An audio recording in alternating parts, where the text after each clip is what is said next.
आज के वीडियो में हम जैव विविधता से संबंधित प्रमुख बिंदुओं के बारे में जानेंगे। जैव विविधता किसी क्षेत्र विशेष में उस भौगोलिक इकाई को कहते हैं जो उस भौगोलिक क्षेत्र में पाई जाती है। और जैव विविधता के अंतर्गत प्रमुख रूप से जो पेड़ पौधे वनस्पतियां, छोटे से बड़े पेड़ पौधे वनस्पतियां, इसके अलावा प्राणी जीवधारी, छोटे मोटे कीड़े मकोड़े जानवर, इनको सम्मिलित किया जाता है। और जो जीव जंतुओं और पेड़ पौधों की जो प्रजातियां पाई जाती हैं वो एक निश्चित क्षेत्र में पाई जाती है, एक निश्चित भौगोलिक जो परिस्थितियां होती हैं उनमें पाई जाती हैं। जैव विविधता पर्यावरण संरक्षण का आधार है और बिना जैव विविधता के पर्यावरण संरक्षण संभव नहीं है। अर्थात जैव विविधता और पर्यावरण एक दूसरे के पूरक है। भारत की बात की जाए तो भारत एक जैव विविधता से समृद्ध देश है और विश्व के 34 जैव विविधता से समृद्ध क्षेत्र हैं, उसमें 4 भारत के हैं।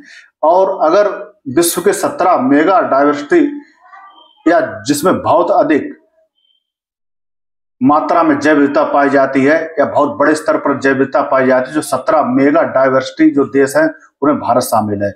और जैव विविधता पारितंत्र का आधार है, साथ ही देश के करोड़ों लोगों को आजीविका प्रदान करता है, क्योंकि हम मुख्य रूप से या मानव मुख्य रूप से जंगल पे निर्भर है और जंगल जैव विविधता का एक प्रमुख घटक है। और अगर भारत में जैव विविधता संरक्षण की बात की जाए तो भारत सरकार ने सरकारी स्तर पर कई उपाय किए हैं। भारत में 103 राष्ट्रीय उद्यान स्थापित किए गए हैं, 510 वन्य जीव अभयारण्य स्थापित किए गए, 50 tiger reserve, 18 biosphere reserve, 3 conservation reserve और 2 सामुदायिक रिजर्व की स्थापना की है भारत सरकार ने। इसके अलावा जैव विविधता संरक्षण के लिए राष्ट्रीय जैव विविधता कार्रवाई योजना तैयार की है भारत सरकार ने। और भारत में जैव विविधता संरक्षण के लिए जैव विविधता अधिनियम 2002 लागू किया है। और इसके अलावा वर्ष 2003 में राष्ट्रीय जैव विविधता प्राधिकरण का गठन किया गया, जिसका मुख्यालय चेन्नई रखा गया। और राज्यों में इसी की तर्ज पर राज्य जैव विविधता प्राधिकरणों की स्थापना की गई, स्थानीय स्तर पर जैव विविधता प्रबंध समितियों की स्थापना की गई है। अगर राज्य जैव विविधता प्राधिकरण की बात की जाए या राष्ट्रीय जैव विविधता प्राधिकरण की बात की जाए तो राष्ट्रीय जैव विविधता प्राधिकरण राष्ट्रीय जैव विविधता कार्रवाई योजना चला रही है और इस योजना को आम लोगों की भागीदारी से संपन्न कर रही है और जैव विविधता के संरक्षण में एक सफल प्रयास कर रही है।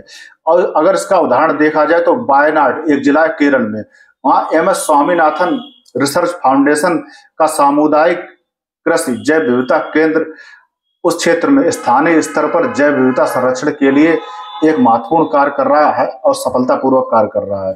भारत के राष्ट्रीय जैव विविधता प्राधिकरण ने अभी हाल ही में यूनेप अर्थात संयुक्त राष्ट्र पर्यावरण प्रोग्राम की मदद से भारत में जो स्थानीय ग्रामीण जनजातियां उनकी आजीविका बेहतर की है।